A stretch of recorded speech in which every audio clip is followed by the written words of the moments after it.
벨기에 브뤼셀 소재 유럽연합 집행위원회 청사. 현 국제 질서의 주축인 미국과 유럽의 대서양 양안동맹 사이의 내홍이 깊어지고 있다. 도널드 트럼프 미국 행정부 출범 이후 불거진 갈등이 내정 사안으로까지 확산되고 있다.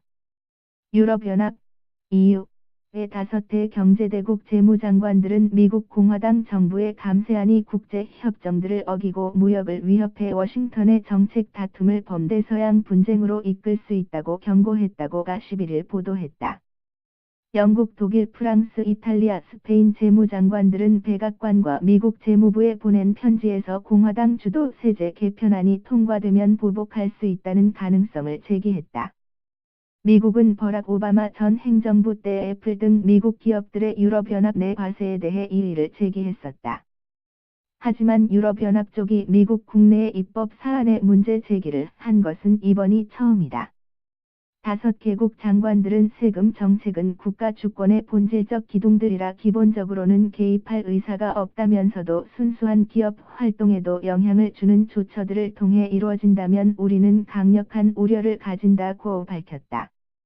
유럽 국가들을 우려하게 만든 내용은 미국 안과 밖의 기업 활동을 차별하는 조항들이다. 유럽 재무장관들은 이를 국제적인 세금 규정 위반이라고 주장하고 있다.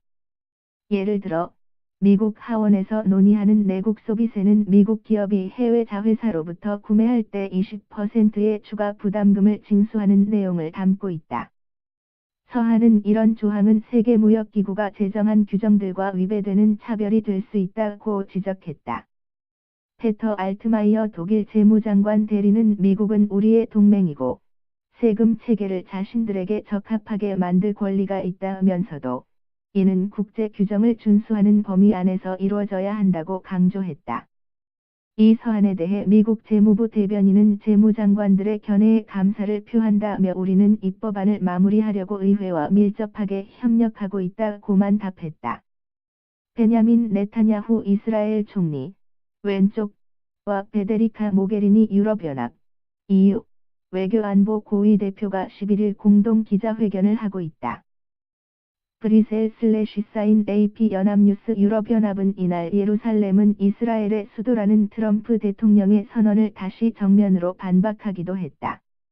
페데리카 모게리니 유럽연합 외교담당 고위 대표는 이날 만난 베냐민 네타냐후 이스라엘 총리에게 유럽연합 회원국들은 예루살렘의 최종 지위에 관한 협정 타결 전에는 이 도시를 이스라엘 수도로 인정하지 않는다고 재확인했다.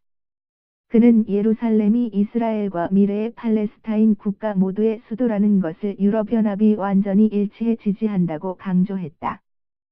또 유럽연합은 예루살렘에 대한 국제적 합의를 계속 인정할 것이라고 말해 트럼프 대통령의 선언은 국제합의 위반임을 시사했다. 앞서 유럽연합 외무장관들은 예루살렘 선언 때 유럽을 방문한 렉스 틸러슨 미국 국무장관에게 이 선언을 인정할 수 없다고 정면으로 비판했다. 네타냐후는 이스라엘 총리로서는 20년 만에 처음으로 유럽연합 외교대표와의 회담을 위해 벨기에 브뤼셀을 방문했으나 냉대만 받았다. 트럼프 행정부에서 미-유럽 관계는 각종 이견으로 갈등이 커져왔다. 트럼프 대통령은 5월에 유럽을 방문했을 때 북대서양조약기구, 네이토, 회원국이 침공받으면 미국이 자동적으로 개입한다는 안보 조약을 재확인하지 않으면서 양안동맹의 초석을 흔들기 시작했다. 그 후 미국은 파리기후 변화협약을 탈퇴했다. 그는 영국의 유럽연합 탈퇴를 지지한다는 언급까지 했다. 이에 유럽연합이 주축인 독일의 앙겔라 메르켈 총리는 지난 5월 나토 및 주요 7개국 G7 정상회의 뒤 우리, 독일과 유럽, 미국 등 다른 나라들에 전적으로 의존하던 시대는 지나갔다며 독자 노선을 시사하기도 했다.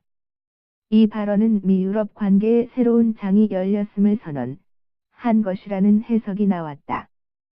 당시 트럼프 대통령은 독일의 대미 무역 흑자 문제를 유럽연합 지도부와 얘기하며 독일은 못됐다고 비난한 것으로 전해졌다. 정익일 선임기자에게 한이.co.kr